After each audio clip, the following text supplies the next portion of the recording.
اعوذ باللہ من الشیطان الرجیم بسم اللہ الرحمن الرحیم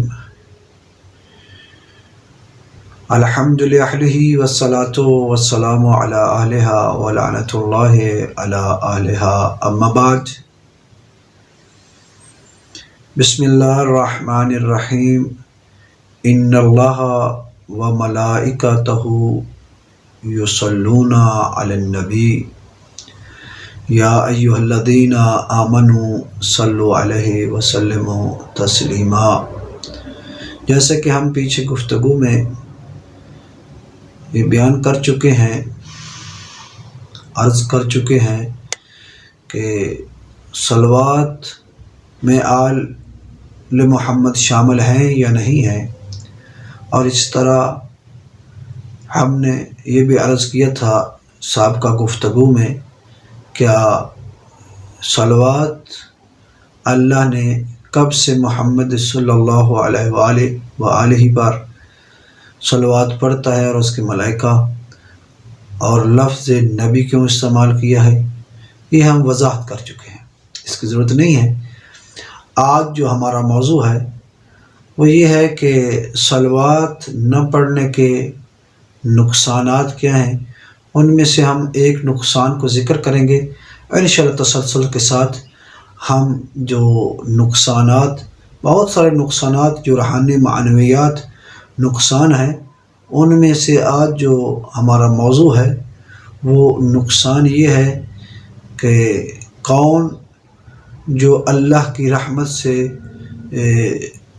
دور ہوگا، یعنی اس سے رحمت کو سلب کیا جائے گا، اور کس کس مقام پر سلب کیا جائے گا۔ تو اسی ضمن میں ایک روایہ مبارکہ جس رسول پاک صلی اللہ علیہ وسلم کو روایت کیا گیا ہے، من ذکرت عنده فلم یصلی علی فدخل النار فابعدہ اللہ، کہ رحمت اللہ عالمین سے روایت کیا گیا ہے کہ جس کے پاس میرا ذکر کیا جائے اور وہ میرا نام سننے کے بعد مجھ پر درود نہ پڑے،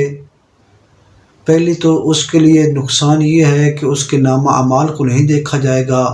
اس کی نیکیوں کو نہیں دیکھا جائے گا، اس کو جہنم میں داخل کیا جائے گا، یعنی فداخل النار، وہ داخل نار ہوگا، یا دخل النار کہ اس کو جہنم میں داخل کیا جائے گا۔ فعبدہ اللہ، اور اللہ اسے اپنی رحمت سے محروم کر دے گا، یعنی اس کے لیے یہ نہیں ہوگا وہ کسی سے سفارش طلب کروائے یا اللہ کی بارگاہ میں عاجزی پیش کرے۔ اللہ کہے گا کیونکہ دنیا میں تھا آپ کے لیے زندگی، اور میں نے قرآن میں فرمایا تھا کہ اے ایمان والو میرے نبی پر درود پڑھو،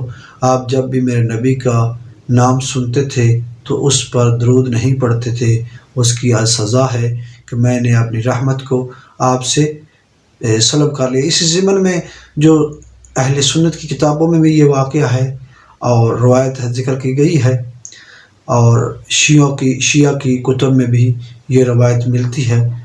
میں آپ کے سامنے جو خزینۃ الاسرار ہے اس سے لے کر اس روایت کو نقل کر رہا ہوں۔ تو صاحب خزینۃ الاسرار نے اس روایت کو اس طرح نقل کیا ہے کہ رحمت اللہ عالمین مسجد نبوی میں داخل ہوتے ہیں جب خطبہ دینے کے لیے، بیان کرنے کے لیے، پیغام توحید لوگوں تک پہنچانے کے لیے منبر کی طرف جا رہے تھے۔ جب پہلے زینے پر قدم رکھا تو فرماتے ہیں آمین، پھر جب دوسرے زینے پر قدم رکھا تو پھر فرمایا آمین، جب تیسرے زینے پر قدم رکھا تو فرماتے ہیں آمین۔ تو یہ آمین تو صحابہ سن رہے تھے، مسلمان سن رہے تھے، لیکن جو دعا مانگ رہا تھا اس کو نہ دیکھ رہے تھے نہ سن رہے تھے۔ تو انہوں نے رحمت اللہ عالمین کے سامنے عرض کرتے ہیں یا رسول اللہ، کس نے دعا مانگی ہے جس کے بدلے میں آپ آمین فرما رہے ہیں؟ تو رحمت اللہ عالمین نے فرمایا کہ جب میں نے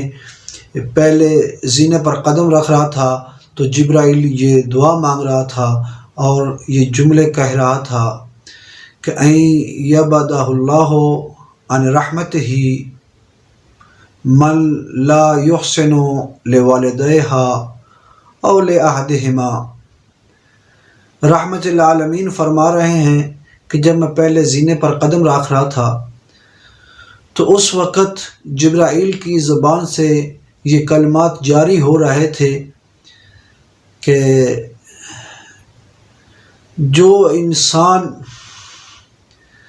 اپنے والدین کے ساتھ نیکی نہیں کرتا یا دونوں میں سے کسی ایک کے ساتھ نیکی یا اچھا برتاؤ نہیں کرتا تو اللہ اس کو اپنی رحمت سے محروم کر دیتا ہے،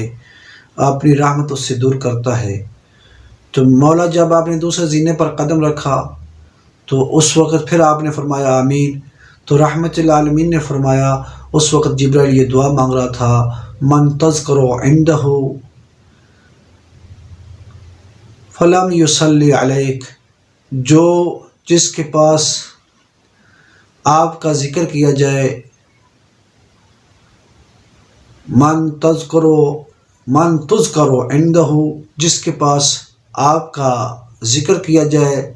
فلم یصلی علیک، وہ آپ پر صلوات نہ پڑھے، ان یبعدہ اللہ عن رحمتہ عند الموت فدخل النار، کہ جو انسان جس کے پاس بھی اے محمد، اے احمد، اے یاسین مزمل، جس کے پاس بھی آپ کا اسم گرامی ذکر کیا جائے اور وہ آپ پر صلوات نہ پڑھے تو اللہ موت کے وقت اس سے اپنی رحمت کو سلب کر لیتا ہے، یعنی اس سے اپنی لطف و عنایت کو ختم کر دیتا ہے، اور جب وہ دنیا سے چلا جاتا ہے اس کو جہنم میں داخل کر دیتا ہے۔ تیسرا مقام، جب آپ تیسرے زینے پر قدم رکھ رہے تھے اس وقت بھی فرما رہے تھے آمین، تو رحمت للعالمین نے فرمایا کہ اس وقت جبرائیل یہ لفظ کہہ رہا تھا، ان یبعدہ اللہ من ادرکتہ لیلۃ القدر لم ینل المغفرۃ، کوئی جو انسان اپنی زندگی میں لیلۃ القدر کو پاتا ہے اور وہ اس لیلۃ القدر کی رات کو مغفرت حاصل نہیں کر سکتا، اپنے گناہ کی معافی نہیں مانگ سکتا، تو اللہ اس سے بھی اپنی رحمت کو دور کر دیتا ہے۔ محل شاہد واضح ہے کہ یہ پہلا نقصان ہے انسان کے لیے کہ انسان کی مغفرت کے لیے حتیٰ لیلۃ القدر ہے تو بعض روایت میں ہے من صلی علیہ غفر اللہ ذنوب ما تقدم منہ ما تأخر، اللہ جو ہے اس کے سابقہ جو ماضی گناہ ہیں اور جو آئندہ زمانے کے گناہ ہیں وہ معاف کر دیتا ہے، مغفرت کرتا ہے، اگر جو انسان محمد و آل محمد پر صلوات نہیں پڑھتا تو اس کا یہ ہے کہ وہ اللہ کی رحمت سے محروم ہو جاتا ہے۔ والحمد للہ رب العالمین۔